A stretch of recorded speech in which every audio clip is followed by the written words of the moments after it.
Dear students, in this session, we will understand the concept of velocity and acceleration and types of flow lines and types of fluid movements.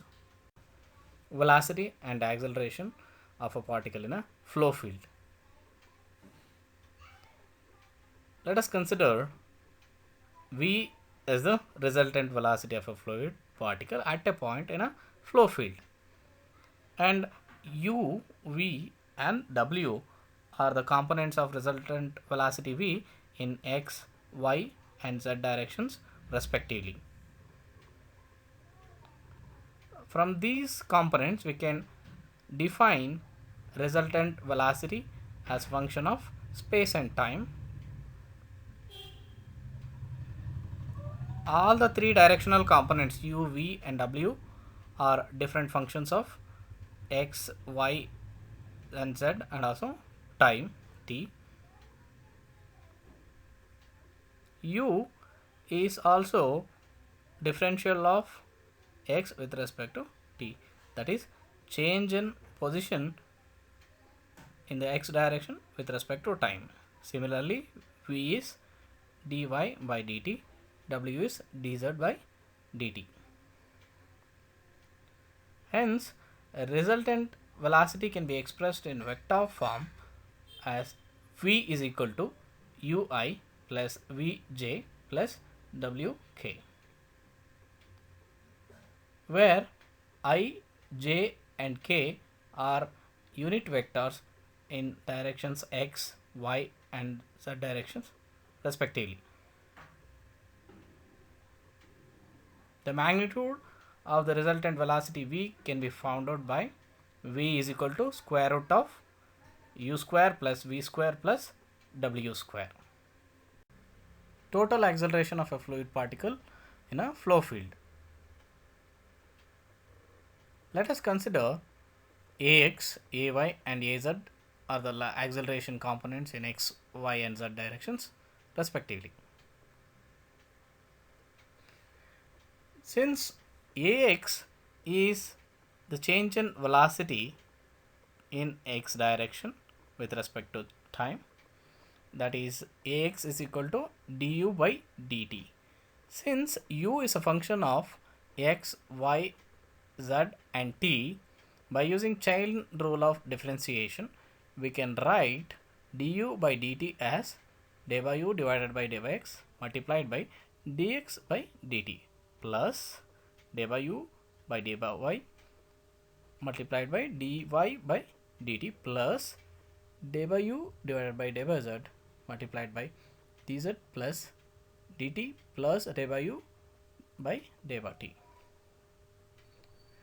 Since we have u as dx by dt, v is equal to dy by dt, w dz by dt, substituting these in the above equation,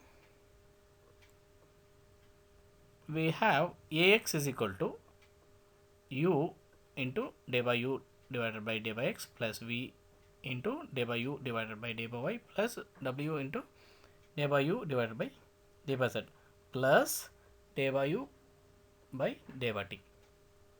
Similar to this, we can obtain the other two components in y and z directions.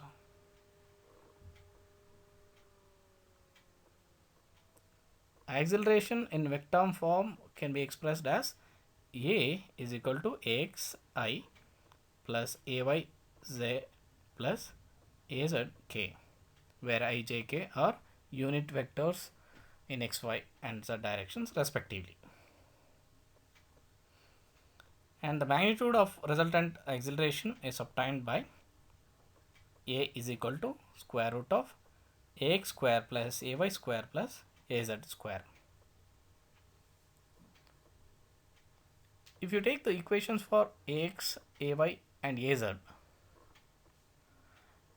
it can be expressed as sum of two components, that is the material derivative or the total derivative is the sum of convective part and local part, that is total acceleration is equal to the sum of convective acceleration and local acceleration. day by u divided by day by t, day by v divided by day by t, day by w divided by day by t are called as local or temporal acceleration, which gives us the rate of change of velocity with respect to time at a given point in a flow field. That means this change in velocity is with respect to time, whereas the remaining part in the equation for acceleration in the directions x, y and z respectively, it represents the change of velocity due to change of position. The change of velocity due to change of position of particles in fluid flow. U multiplied by day by u divided by day by x, for example, is the change in velocity when it is displaced into a new location in z direction. This is termed as convective acceleration when a particle is convected away from a position and the rate of change of the particle velocity because of the change in position is termed as convective acceleration. Hence, total acceleration is the sum of two components, a convective acceleration and local acceleration. For a steady flow, the local component of acceleration, that is day by u divided by day by t, or day by v divided by day by t, or day by w divided by day by t, becomes equal to 0, but the convective acceleration may not be 0.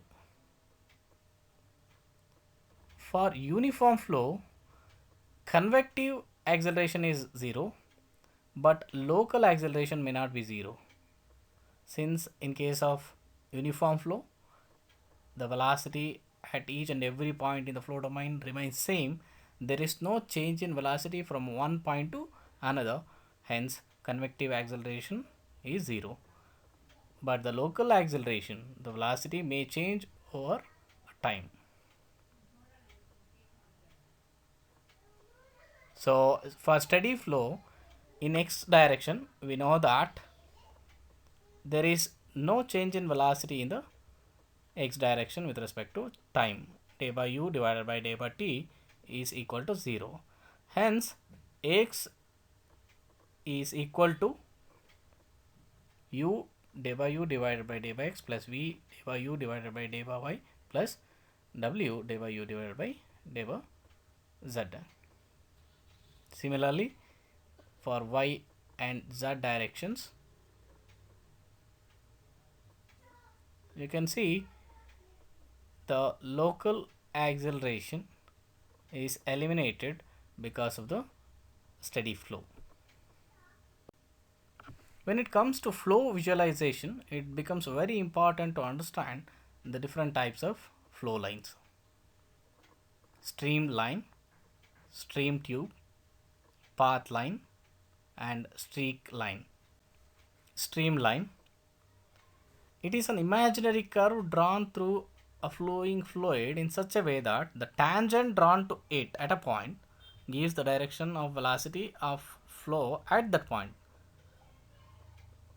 The direction of velocity of flow that at that point means the velocity vector at that point.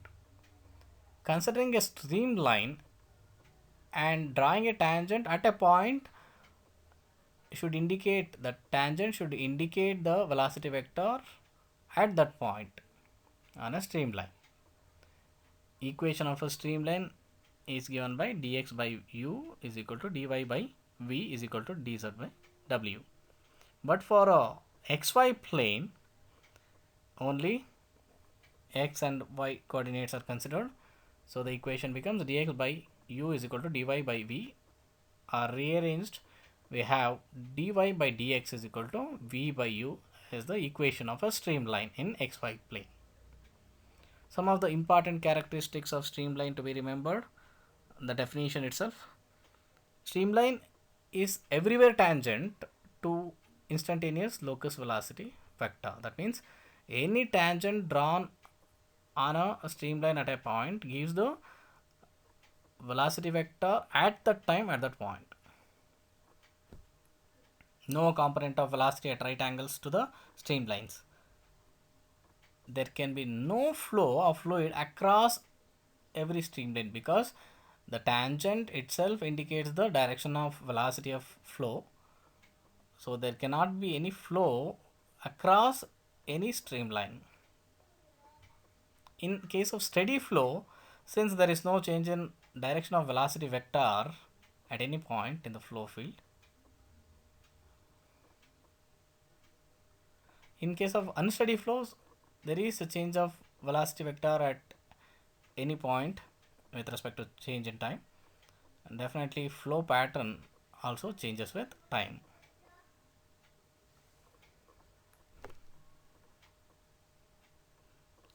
Two streamlines does not intersect each other. They never intersect each other. But if they do, it is at a point of zero velocity or infinite velocity. The spacing between the streamlines varies inversely as the velocity. That is, smaller the spacing between the streamlines, larger is the velocity. If you consider a converging section, the spacing between the streamlines becomes smaller and smaller at the smaller end of the converging pipe. Hence, the velocity becomes higher or larger at the smaller end. Stream tube. It is a imaginary tube to be formed by a group of streamlines passing through a small closed curve which may or may not be circular as shown in the figure. It is also bounded on all sides by streamlines. There can be no flow across the bounding surface of a stream tube because there can be no flow across a streamline. Since it is bounded by all streamlines, there cannot be any flow across the bounding surface of a stream tube. Therefore, a fluid may enter or leave a stream tube only at its end. That means it won't cross the boundary on its adjacent sides. In steady flow, stream tube is fixed in space, like flow within a pipe. Path line. It is defined as the line traced by a single fluid particle as it moves over a period of time.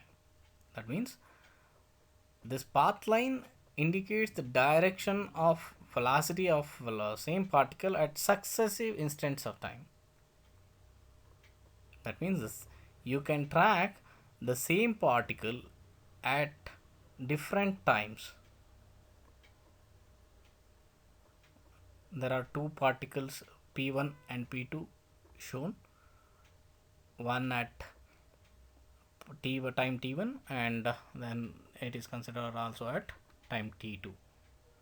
Path line shows clearly the path traveled by a particle during a given interval of time. Streak line. It gives the instantaneous picture of the positions of all fluid particles that have passed through a fixed point in a flow field. Whereas path line gives you the position of a single particle at different instants of time. Streak line gives you the picture of positions of all particles that have passed through a fixed point at a particular time. It is nothing but the locus of positions of fluid particles which have passed through a given point at successive instants of time. So if you consider the origin of the graph, that is the point, fixed point, and all the curves drawn here are the position or the loci of particles A, B, C, D which have passed through that origin at a given time. So PA, PB, PC and PD are the positions of particles A, B, C and D at a given instant of time after passing through the origin or a fixed point. To summarize, streamlines are useful indicators of the instantaneous direction of fluid motion throughout the flow field. For example, regions of recirculating flow and separation of fluid off a solid wall are easily identified by the streamline pattern. In case during a flow, the flow gets reversed, or if there is a negative velocity region, that can be easily identified by observing the streamline pattern. And also, if there is a separation of fluid from a solid wall, even that can be identified by the streamline pattern. Streamlines cannot be directly observed experimentally, but it is possible in steady flow fields. In case of steady flow fields, the streamlines coincide with path lines and streak lines. Next, we look at different types of fluid movements: pure translation, linear deformation, pure rotation, angular deformation. We'll look into these one by one. In case of translation of a fluid element, if the dimensions or size and directions do not change for a fluid element, and if they continue to retain their shape and original orientations, we call that as pure translation. Only the position of fluid element changes. You can observe del x and del y, the dimensions remain the same even after translation, pure translation. Linear deformation. In this type of movement, fluid element undergoes a change in its shape, but this change occurs in the direction of principal axis of the fluid element. The deformations are equal to d by u by d by x multiplied by del x into del t, and d by v divided by d by y del x del y into del dt in x and y directions respectively. These are the linear deformations. Pure rotation. In this type of motion, all the edges of the fluid element rotate by the same angle and in the same direction without any deformation. If you observe element A, B, C, O, even after rotation, the size and shape does not vary, and it is rotated in the same direction by the same angle. Angular deformation or shear deformation. By definition, it is the average change in the angle contained by two adjacent sides. We have this element OABC. After angular deformation, we can observe that the element in the x-axis, that is OA, is deformed with an angular displacement of d by v divided by d by x multiplied by t, because this happens in a small interval of time dt. And at the same time, the vertical axis element, that is y-axis element OC, is deformed with an angular displacement of d by u divided by d by y into dt. So by its definition, the angles, the average of the change in angles is taken care. So it is the rate of angular displacement, we get the angular deformation. Finally, angular deformation or rate of shear strain is half of d by v divided by d by x plus d by u divided by d by y. Rotation is defined as the movement of fluid element in such a way that both of its axes, that is horizontal and vertical axis, rotate in the same direction. We will come across this vorticity to understand rotation. It is defined as twice the fluid rotation. It is measured by the curl of the velocity vector, that is v, which is a function of x, y, z and t. Curl is a mathematical operator which is found out by the determinant of the matrix, wherein I, j, k are the unit vectors in the directions x, y and z respectively, and u, v and w are the directional components of velocity in x, y and z directions. Hence, vorticity vector in Cartesian coordinates from the curl, we get, observe closely, dou w by dou y minus dou v divided by dou z is obtained by taking the element in the matrix I and continuing with the determinant finding. That parameter within the brace is the directional component of vorticity in x direction into I plus dou u by dou z minus dou w by dou x into j. This is supposed to be a minus side, a minus of dou w by dou x minus dou u by dou z. In order to keep it all positive, we have interchanged it, plus dou v divided by dou x minus dou u divided by dou y into k. This is the vorticity vector which is given by the curl of the velocity vector. You should not get confused with the velocity vector and vorticity vector. But if a flow is only two-dimensional, that is the third dimensional component of velocity, that is w, is 0, so u or v does not vary with z. In such cases, the vorticity vector in the xy plane must point in the z direction. If you take a plain sheet of paper, x as the horizontal direction and y as the vertical direction, and perpendicular to that is the z direction, and the vorticity vector will be acting in the direction of z in such a plane of xy.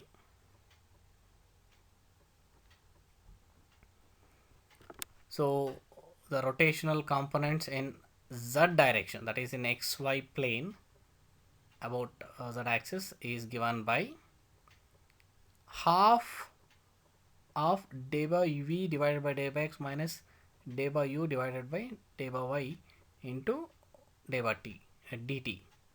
This is the mean rotation in the time interval, the smallest possible time, dt. Remember, this is dt. This is the mean rotation. Whereas if you want to find out the rate of rotation during that period, so that has to be divided by dt. So we get omega z is equal to half of dB dou v divided by dou x minus dou u divided by dou y. Half we have considered, remember we are calculating rotation, and in the previous discussion we have this curl in which the vorticity components are expressed here, and this vorticity is twice that of the rotation. So the fluid rotation will be half of vorticity. That's the reason we have included half of vorticity component in the about the x z direction or z axis here. Similar to this, rate of rotation or angular velocity about the other two directions are calculated this way. You should understand the relation between rotation and vorticity clearly here. Rotation is half of that of vorticity. And once you find out the components of rotation in x, y and z directions respectively, the rotation vector is listed as omega x into y plus omega y into j plus omega z into k, where I, j, k are the unit vectors in the x, y, z directions respectively. This is useful in finding whether a flow is rotational or irrotational. For a flow to be irrotational, these rotational components are 0. For example, if omega z is 0, that is, there is no rotational component in z direction in the xy plane, we have this omega z 1 by 2 into day by u v divided by day by x minus day by y u divided by day by y is equal to 0. When we have this, we can reduce this equation as day by v divided by day by x is equal to day by u divided by day by y.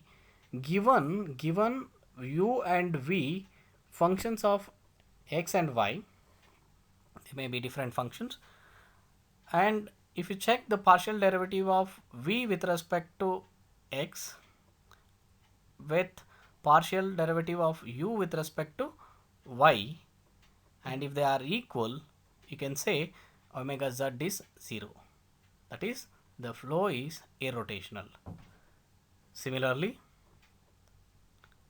if omega x is equal to 0, day by w by day by y is equal to day by v divided by day by z.